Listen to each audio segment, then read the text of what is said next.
राधे राधे दोस्तों, आज हम बात करेंगे किस तरह द्रौपदी की राखी ने बचाई उनकी लाज और बहन की पुकार सुन किस तरह दौड़ पड़े श्री कृष्ण। भाई बहन के प्रेम को समझना है तो महाभारत के इस कहानी को सुनिए। महाभारत में चीरहरण के दृश्य में आप सभी लोगों ने देखा होगा कैसे द्रौपदी उस समय भरे राज दरबार में उपस्थित सभी योद्धाओं के सामने अपनी लज्जा को बचाने के लिए गिड़गिड़ाती रही, पर दुर्भाग्यवश किसी भी योद्धा ने उनका साथ नहीं दिया। उनके अपने एक से बढ़कर एक महाबलशाली पति नजरें झुकाए घुटनों के बल बैठे रहे। फिर दुशासन ने दुर्योधन के कहने पर बड़ी क्रूरता से द्रौपदी को बालों से पकड़कर बीच दरबार में जा घसीटा। द्रौपदी अपने आंचल को पकड़कर गिड़गिड़ाती रही, किंतु वो हंसता रहा और उनके वस्त्र को पकड़कर खींचने लगा। अंततः द्रौपदी अपने रौद्र रूप में आकर कहने लगी, अरे जा खींच दुशासन जोर लगा के, और अगर तुझसे भी ना हो पाए तो अपने भाई और अपने सगे संबंधियों को भी बुला ला। यहाँ उपस्थित किसी व्यक्ति में बल नहीं जो तुमको इस कुकृत्य को करने से रोक सके, लेकिन दुशासन एक है जो मेरी एक पुकार में ही यहाँ चला आएगा और यहाँ उपस्थित सभी नपुंसकों को उनकी करनी का भयानक परिणाम देगा। फिर साड़ी का जिस पल्लू को उन्होंने पकड़ कर रखा था उसको छोड़कर दोनों हाथ उठाकर कहने लगी, हे गोविंद, मैं तो बचा ना सकी, अब तुमको बचाना है तो बचाओ। इस विपत्ति में अगर तुमने मेरा साथ नहीं दिया तो इस बहन के संबंध को समाप्त समझना। तुम बहन बहन करके आओगे लेकिन मैं तुमको देखूंगी भी नहीं। बहनें जो ताल में 1 महीने पहले जरई बोती हैं और फिर उनका बड़े हो जाने पर उस जरई को अपने भाई के हाथों में रक्षा सूत्र के तौर पर बांधती हैं, वो मैं कभी ना बोऊंगी। तुम उस रक्षा सूत्र के बदले मिष्ठान लेकर आओगे, सड़ जाएंगे, पर खोल कर नहीं देखूंगी कि मेरा भाई मेरे लिए क्या लाया है।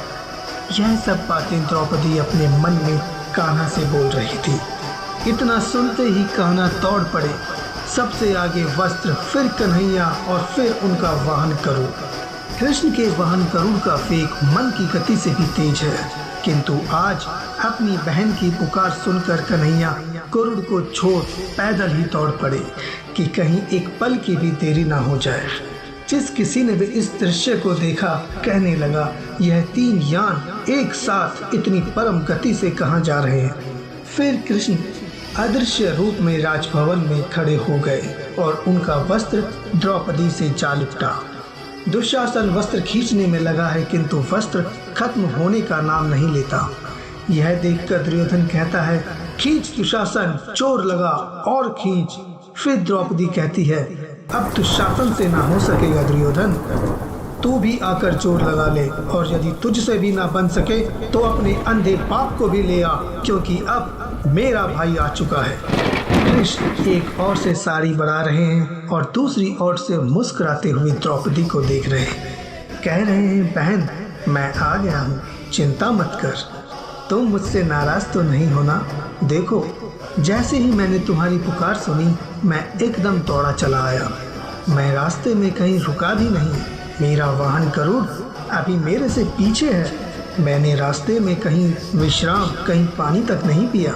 प्रिय बहन, तुम्हारा भाई कोई गरीब नहीं है, द्वारकाधीश है, और द्वारकाधीश की बहन एक साड़ी के लिए अपने भाई से बात ना करे, यह तो मेरा अपमान है, तुम नाराज मत होना। कृष्ण कहते हैं, खींचने दे साड़ी, मैं देखता हूँ यहाँ कौन बलवान है, तेरा भाई बलवान है या ये दुशासन बलवान है।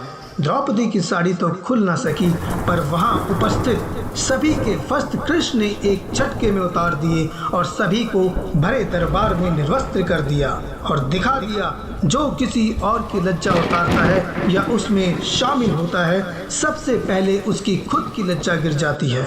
फिर कृष्ण द्रौपदी को याद दिलाते हैं, बहन तुमने एक बार मेरी उंगली में साड़ी को फाड़ कर बांधा था, ये तो उसका सूत है, उस सूत से ही मैं तुम्हारी लज्जा बचा दूंगा।